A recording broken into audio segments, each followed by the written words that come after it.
A gente vai bater um papo agora com o professor Legene Mirham, porque olha só, a gente tem alertado aqui no Bom para Todos, o professor Legene, inclusive, sobre os riscos que corre a Palestina desde que uma coalizão se formou para assumir o governo de Israel. Coalizão, inclusive, que tomou posse neste domingo.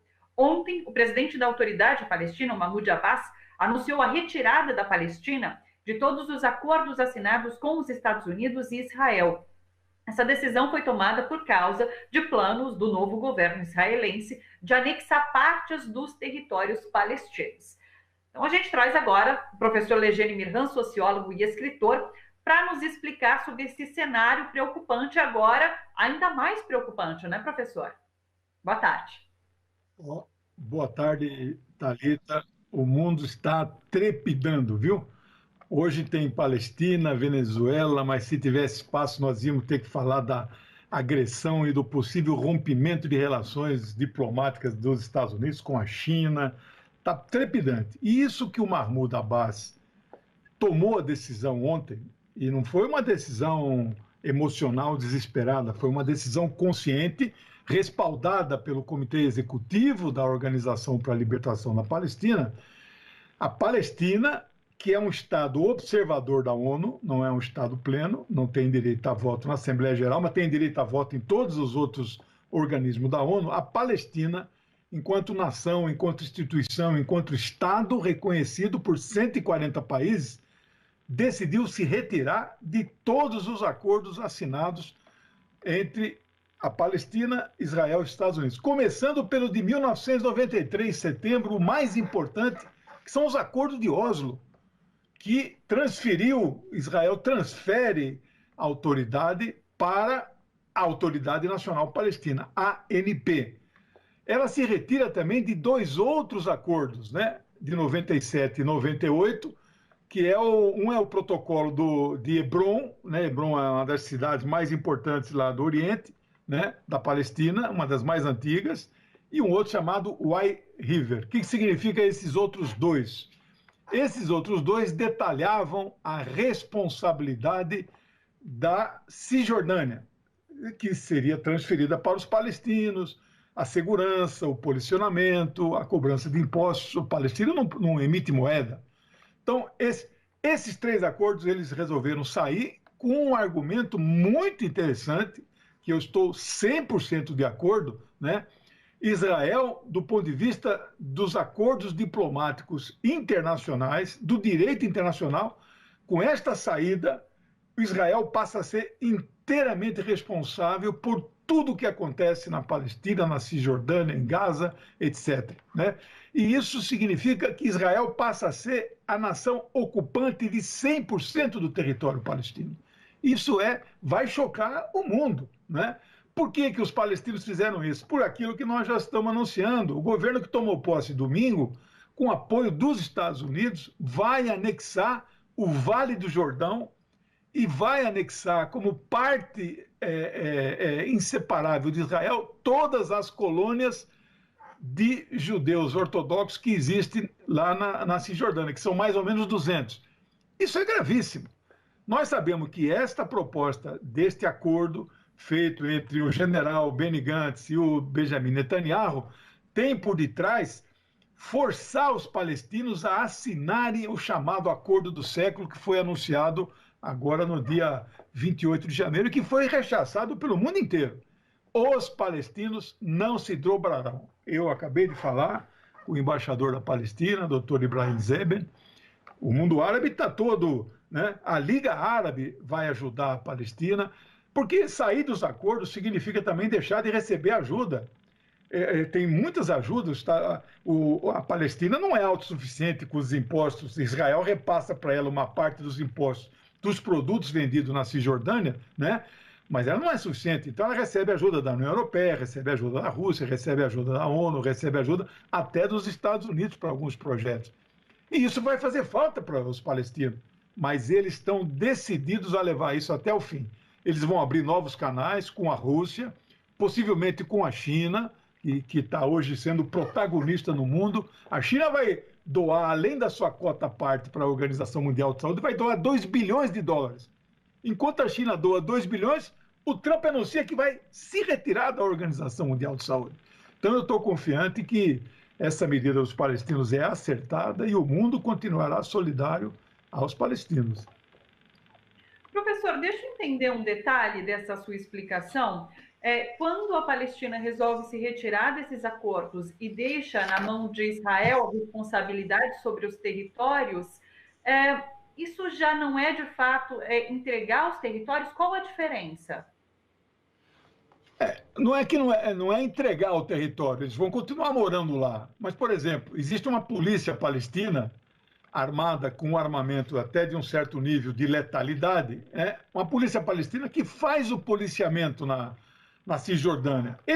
Israel vai ter que cuidar de tudo isso. Ou seja, eles jogam no braço de Israel toda a distribuição de alimentos, etc., porque tem circulação, tudo, impostos, arrecadação, tudo isso, os palestinos vão se retirar.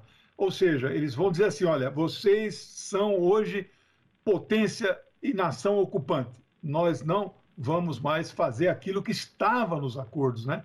É grave isso. É uma forma dos palestinos pressionar Israel a voltar para a mesa de negociação, discutir a paz, mas não aquele acordo. Aquilo lá não é um acordo do século, aquilo lá é um ultimato do século. Vamos agora para essa relação que você mencionou no início entre Estados Unidos e China. Você falou que o mundo está trepidante hoje e um dos pontos é esse justamente. Estados Unidos e China estão com as relações ali balançadas, vamos dizer assim.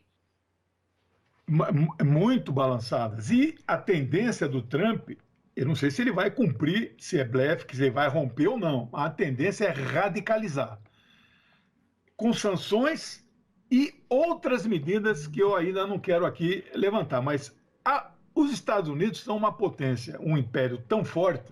Você veja, eles conseguem sancionar, né? Cuba, por exemplo, está sob sanção dos Estados Unidos, o Irã. O Irã está proibido de comercializar o seu petróleo e a Venezuela. Os Estados Unidos pune o país que compra petróleo iraniano e venezuelano. Não é uma sanção imposta pela ONU, pela Assembleia Geral da ONU, não. É imposto por um país, né? E esse enfrentamento com a China tem um pano de fundo. A China ganha dia a dia protagonismo no cenário político internacional, né? As retaliações podem vir com o calote. A China tem 1,5 trilhões de dólares em títulos do Tesouro dos Estados Unidos. Os Estados Unidos podem falar assim, nós não vamos pagar isso aí. Bom, mas se eles não pagam para a China, não vão pagar para o resto, né? Vai calote geral ou é só um calote chinês, né? O protagonismo chinês também, ele acontece por causa do crescimento militar da China também, né? Os países do mundo, 10 países do mundo têm porta-aviões, já falamos aqui. Os Estados Unidos têm 10. Os outros 9 têm um cada. A China lançou em dezembro agora o segundo e o terceiro em 2 anos vai para o mar, né? O poderio militar naval dos chineses está crescendo assustadoramente. E a última declaração que o Xi Jinping fez foi que a vacina que está em estado adiantado contra o vírus, ela será de domínio público, não vão patentear.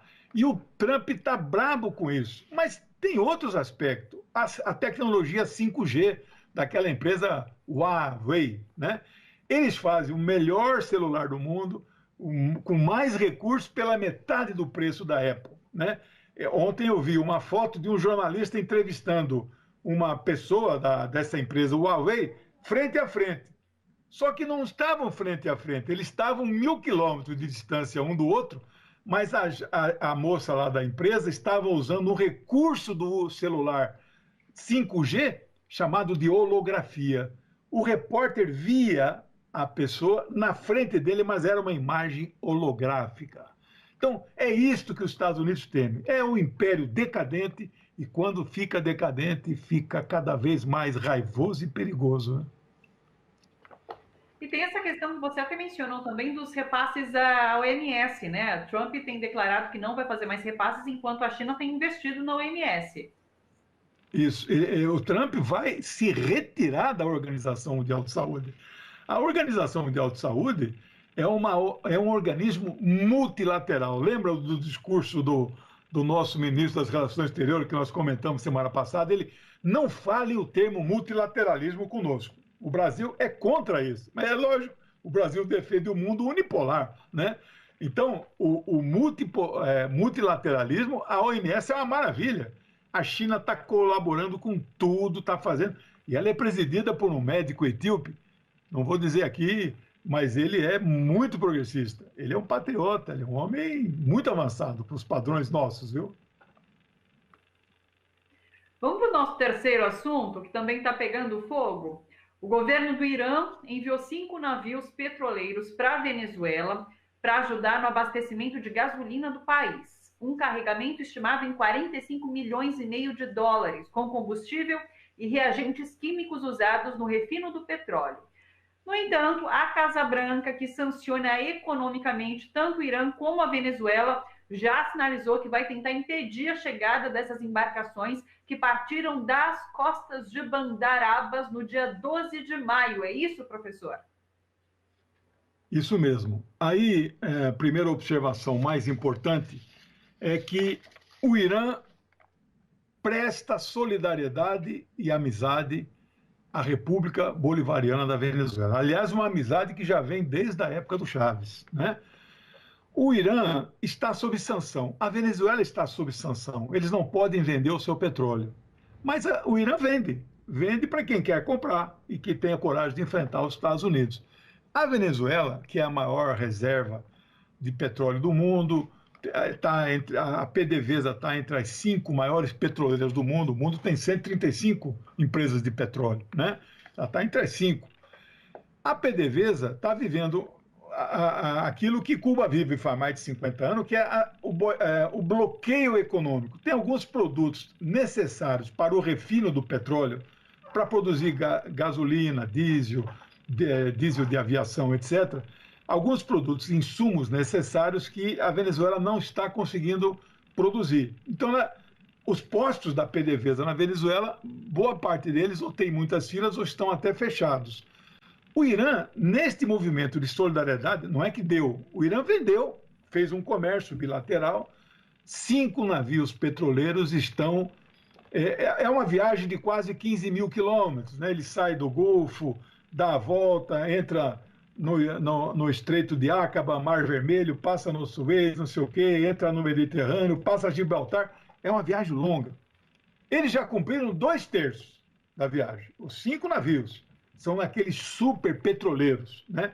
Que estão só levando, não é o petróleo. A Venezuela não precisa de petróleo, precisa de combustível, é diesel e gasolina. Eles já estão no Atlântico, já saíram de Gibraltar, estão no meio do Atlântico. Estão em águas internacionais, até chegar na costa venezuelana, não é? Que é o Mar do Caribe. Tudo aquilo são águas internacionais. Eles não podem ser tocados, são invioláveis pelos tratados internacionais.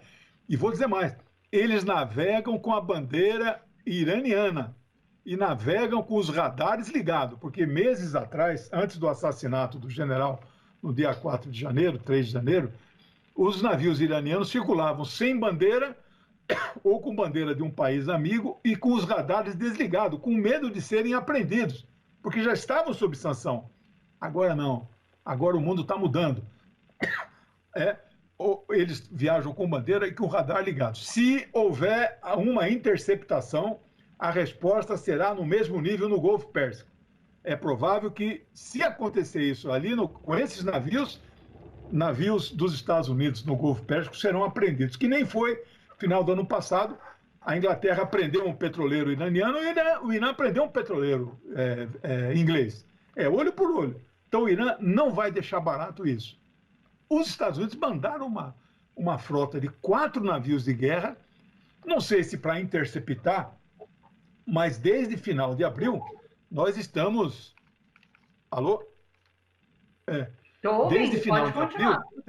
Desde final de abril, começo de maio, os Estados Unidos, sabendo que já tinha se deslocado lá, mandaram 4 navios destroyers contra torpedeiro e uma frota de helicópteros para basear numa nação amiga deles ali na região. Para fazer o quê? Isso significa um sinal de que poderiam estar fechando a fronteira marítima da Venezuela, o que é uma violação da soberania venezuelana. Então, nós estamos vivendo momentos de grande tensão no mundo, que envolve China, que envolve o Irã, que envolve a Venezuela e que envolve a Palestina. O que vai dar nisso, nós ainda não podemos prever, mas aguardem os próximos episódios, que serão bem vibrantes, viu?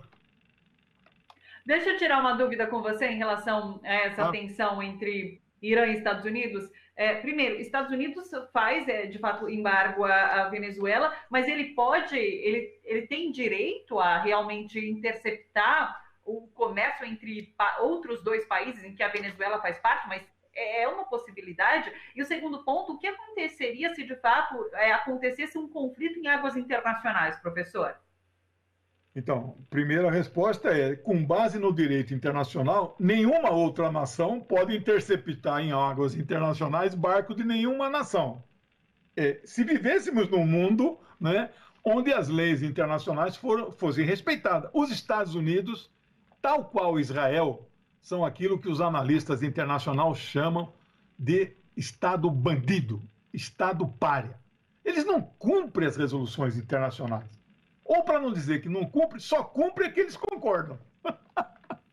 Desde 1948, né, quando Israel foi instalado, eu não tenho o número de cabeça, mas é mais de uma centena de resoluções contra Israel. Israel, você não pode fazer isso. Israel, saia desse território. Israel, devolva aquele prisioneiro para... Nenhuma Israel cumpre. Agora, uma ou outra que escapa ali, né, que pode beneficiar. Não, aí eles ficam citando. Então, são estados bandidos, estado pária, né, fica fora da. Mas como os Estados Unidos é tão poderoso, né, que ele pode qualquer coisa. Né? Então, e aí a sua segunda pergunta: isto pode ter consequências, se eu falar imprevisíveis, não é, eu aqui não daria nenhuma resposta. Pelo que eu consultei, meus amigos iranianos, tanto os que moram aqui como os que moram lá, será olho por olho, dente por dente. Qualquer agressão a um desses 5 navios que estão a caminho da Venezuela, pela solidariedade internacional, será respondido na mesma intensidade. Que nem foi em janeiro. Eles destruíram uma base militar nos Estados Unidos como represália ao assassinato do general Soleimani. O Irã hoje está a cavaleiro, eu diria assim. Mesmo com dificuldade financeira, o Irã hoje tem solidariedade internacional, tem grandes alianças no mundo árabe, praticamente lidera o mundo árabe, porque não tem uma liderança lá que possa estar a essa altura, né? E os Estados Unidos... Agora, os Estados Unidos estão em baixa. Essa operação Tabajara que fizeram na Venezuela foi apoiado pelos Estados Unidos, ainda que eles não reconheçam. Né? Ou seja, é um império tão decadente e quando fica decadente, ele fica muito raivoso. O Trump precisa, para tentar se reeleger, ele está por baixo, porque os Estados Unidos ainda são o epicentro do mundo. O Brasil disputa o segundo lugar. Nós vamos passar todo mundo, só não sei se vamos passar os Estados Unidos em termos de morte. Né? Ele está por baixo, ele está com dificuldade lá. Né? Só não está com maior dificuldade porque o candidato mais forte para derrotá-lo seria o Sanders e o Partido Democrata tirou e botou um cara que não é, né? Não tem muitas condições. Então ele precisa, o Trump, de alguma guerrinha. Se não fizer uma guerrinha de verdade, é o discurso. Esse discurso radical, que é o que o Bolsonaro faz aqui, é para aquele 1/3 muito ativo da sociedade estadunidense que nós temos aqui, que ainda sustenta o Bolsonaro. O discurso é para este público. Porque tem outro terço que, não, deixa disso, eu sou isento, eu não quero, eu não gosto e tal, entendeu? Então, ele está, às vezes, só um discurso muito radical, aqueles que ele assina na mesa e mostra a assinatura dele para todo mundo, olha aqui que eu fiz contra esse país, etc. Às vezes um discurso pode contemplar esse público radical, mais extremista do eleitorado dos Estados Unidos. Mas se ele puder, ele vai fazer uma guerra. Se ele puder, ele pode... Até que ponto esse discurso raivoso de Trump nos Estados Unidos pode se voltar contra o Brasil? Porque ontem a gente viu Trump falando que pretende pretende, não pode bloquear voos, né, entre Brasil e Estados Unidos, por conta do Brasil, como você disse, estar virando um epicentro do coronavírus. Esse discurso raivoso, né, ele, na verdade, não é só, não pode só nos afetar, ele afeta o mundo, né, porque ele cria uma radicalidade que é o que nós menos precisamos no mundo nesse momento, né? Eu hoje entrevistei o embaixador de Cuba de manhã, durante 1 hora, lá para a TV 247.